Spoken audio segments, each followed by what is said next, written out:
sudut pandang kita. Didukung oleh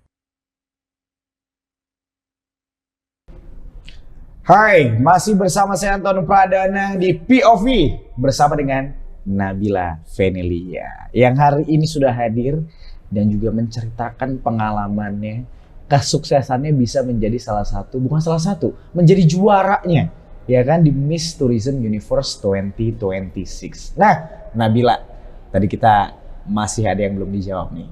Peran orang tua atau doa orang tua. Tapi katanya orang-orang nih katanya ya, doa dulu baru kita lakuin. Ini kan berarti kan udah berdoa dulu nih. Betul. Doa orang tua gimana? Betul. Coba kamu ceritain dukungan orang tua, supportnya seperti apa? Oke.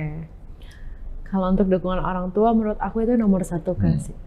Karena tanpa dukungan beliau aku nggak akan pernah ada di titik ini.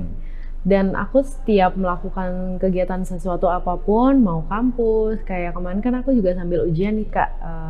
So aku minta doa, semoga dilancarin semuanya. Sebelum grand final pun, aku minta doa 1 hari sebelum grand final, aku minta doa. Dan mamaku tuh tipe yang sweet gitu loh Kak. Kita tuh kalau chat, aku kan tipe yang cuek, mamaku balikan. Jadi aku tuh kalau ke-chat, misalnya 1 bubble, mamaku balasnya bisa berapa bubble gitu. Cerewet ya? Mama itu cerewet ya, simpelnya kayak gitu ya? Jadi bener-bener didoain full, kayak semoga, iya kamu jangan lupa jaga kesehatan, stamina, terus belajar, jaga attitude di sana, terus mama doain kamu insya Allah juara 1, pasti menang, yakin, percaya diri, segala macam, kita kasih afirmasi positif. Yang awalnya aku ragu, jadinya dukungan aku nggak lupa, mamaku udah dukung, belum ada tim aku, belum ada support system dari yang lain, sponsor, segala macam kan Kak. Jadi bener-bener dukungan itu memang yang ngebuat aku makin semangat ngejalaninya, terutama doa orang tua itu aku yakin dan percaya bahwa itu yang nomor 1 sehingga aku bisa di titik ini. Oke, orang tua adalah yang nomor 1. Tapi di balik dukungan orang tua yang luar biasa nih, Nabila ya, ada nggak sih suatu hal yang bikin kamu momen yang kayak dropnya? Tapi orang kan pasti akan ada tuh kan, momen dropnya, jatuhnya ngerasa kayak bisa nggak ya? Ada keraguan gitu. Ada nggak momen-momen seperti yang kamu alamin di saat proses ngejalanin untuk menjadi Miss Tourism Universe?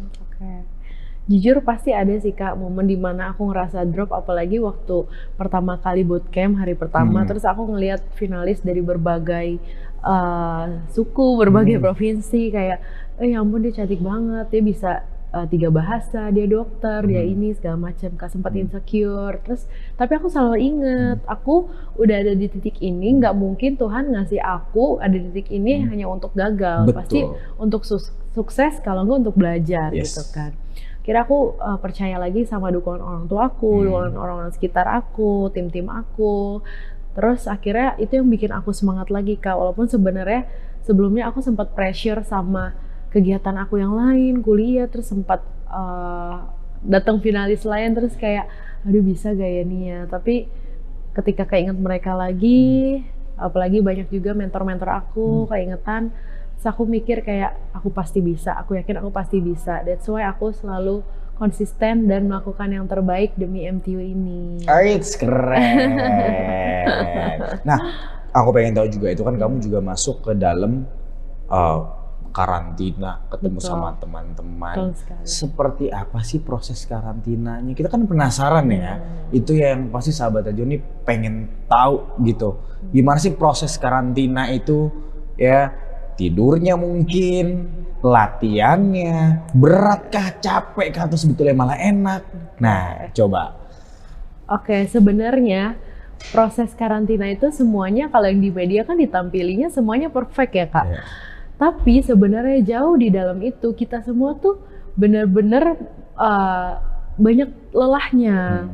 Kita ada pressure juga, ada lelahnya, ada capeknya. Apalagi kita tuh biasa tidur cuma 3 jam. 3 jam sehari? 3 jam, 3-4 jam lah ya.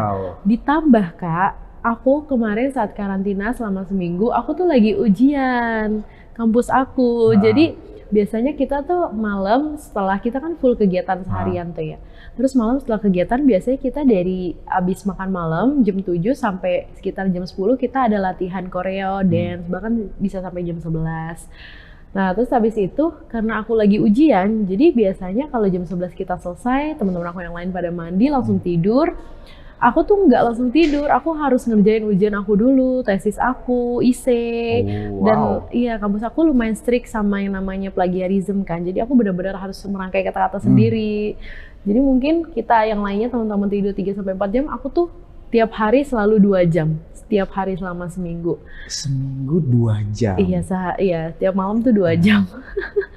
Makanya abis selesai karantina, alhamdulillah menang, aku bener-bener besoknya aku lebih ke apresiasi diri aku seharian gak megang sosmed, aku tidur. Iya sih, hibernasi ya, hibernasi tuh. Iya kan? Capek loh itu, udah capek fisik, capek deg-degan, capek mikir. Benar sekali, betul sekali. Tapi gimana, dengan proses kamu bisa dibilang kuliahnya kan ya dicepet-cepetin, disempet-sempetin di momen yang sibuk. Tapi lancar nggak tesisnya akhirnya? Alhamdulillah lancar, ujiannya juga udah keluar, nilainya bagus semua. Bukan cuma Miss Tourism Universe dia ini, emang udah pinter, cantik. Tadi kan udah cantik, brave, brain dan lain sebagainya itu udah melengkapi jadi satu ya. Amin. Oke. Nah, sahabat Eljon, ini saya juga kayaknya nggak akan berhenti nanya. Pertanyaannya masih banyak banget ini ya untuk seorang Nabila. Nah, di dalam proses kamu bootcamp, terus kamu juga karantina, pasti kan tadi banyak capeknya, banyak leluhnya juga pasti sama teman-teman yang lain, ya kan? Punya sahabat nggak? Gimana kehidupan kamu sesama finalis nih? Pergaulan seperti apa? Karena aku tuh orangnya ekstrovert banget kan, jadi aku tuh sama semua finalis hampir semua akrab. Tapi yang paling deket sih udah pasti sama roommate aku.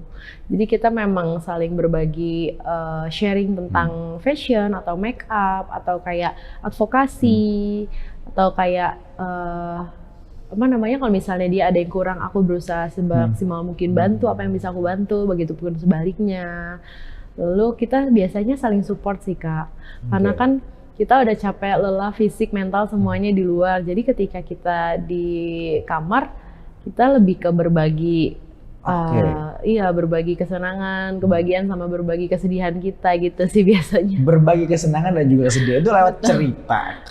Apakah kalian main atau gimana? Karena yang gue tahu mungkin bukankah di dalam situ kalian adalah semua bersaing gitu. Tapi apakah semembantu itu sama-sama kasih masukan ke sama teman atau finalis? Jadi memang sebenarnya kan namanya juga kita semuanya ajangnya pasti bersaing ya Kak di pageant ini. Mungkin kita juga punya visi misi berbeda, tapi sebenarnya di balik itu semua kita tuh tetap merangkul. Jadi yang nggak kelihatan di layar sebenarnya kita tuh lebih banyak merangkulnya Kak.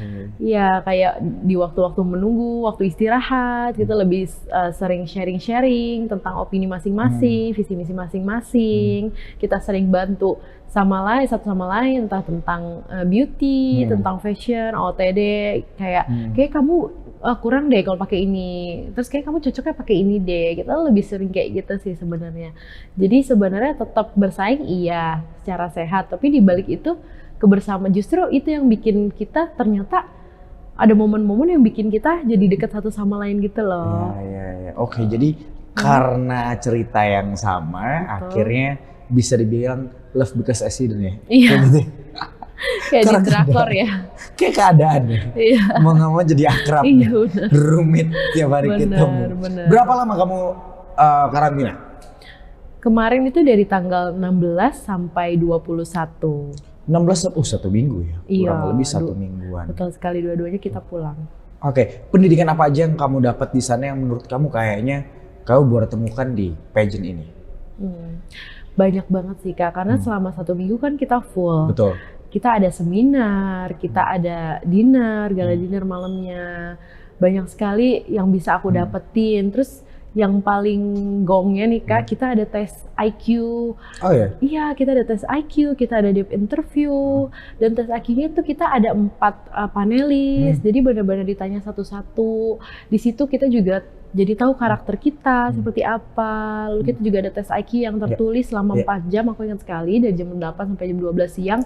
Itu benar-benar banyak sekali pertanyaan di mana kita harus menjawab, dan sebenarnya itu bagus sih Kak untuk kita. Jadi kita bisa lebih mengenal diri kita, kita lebih tahu oh ternyata aku ini ya selama ini cocoknya ke sini, oh ternyata kayaknya aku harus pelajarin ini lagi deh kayak gitu. Jadi memang selama bootcamp ini aku ngerasa banyak sekali perubahan yang terjadi dalam diri aku Kak. Yang tadinya mungkin ya sebelumnya belum bisa A, aku jadi bisa. Terus yang mungkin sebelumnya aku bangunnya kadang siang, aku sekarang jadi terbiasa pagi bangunnya. Karena kan aku biasanya tidur 2 jam itu jam 4 pagi aku udah bangun, aku udah make up, touch up, rapi. Setiap hari aku selalu konsisten untuk cantik, tampil sempurna gitu sih Kak. Jadi sampai sekarang bahkan terbiasa untuk selalu bangun pagi. Jadi pagi-pagi tuh udah ada, aku harus ngelakuin apa nih pagi ini gitu. Jadi memang ya menurut aku bootcamp ini memberikan dampak yang sangat luar biasa bagi kita semua sih Kak. Benar-benar berubah ya. Berubah total. Body clock-nya jadi pagi ya. Iya. Emang semi militer kan. Iya,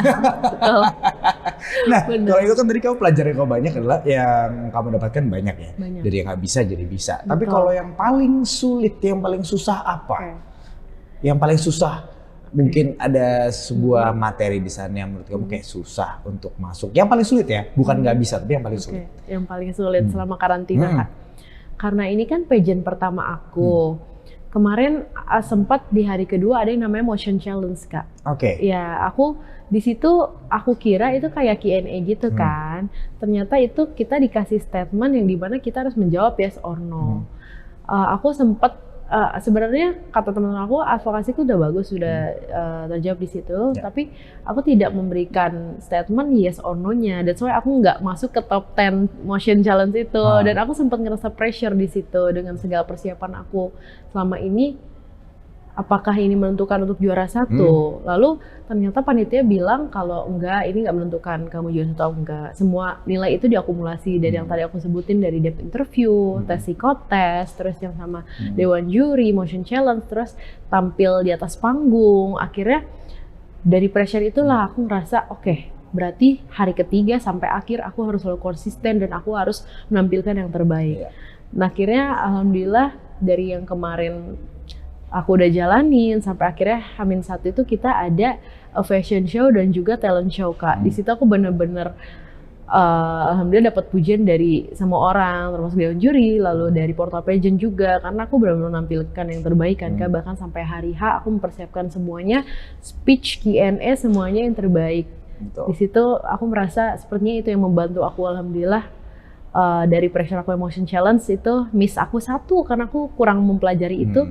Sampai akhirnya di hari ketiga sampai seterusnya aku konsisten dan alhamdulillah aku bisa mendapatkan gelar ini. Mantap. Tuh, semuanya intinya adalah konsisten walaupun ada yang kurang sedikit. Betul. Gak apa-apa, karena kata Aldi Taher, kesempurnaan milik Allah.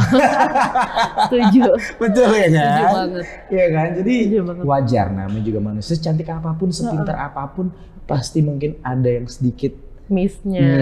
It's okay. Tapi yang penting menjadi Miss Tourism Universe loh. Buat yang masih penasaran, tenang. Kita masih punya lagi ya momen-momen lain untuk ngobrol bersama dengan Nabila. Jadi jangan kemana-mana, tetap di POV. POV, sudut pandang kita. Didukung oleh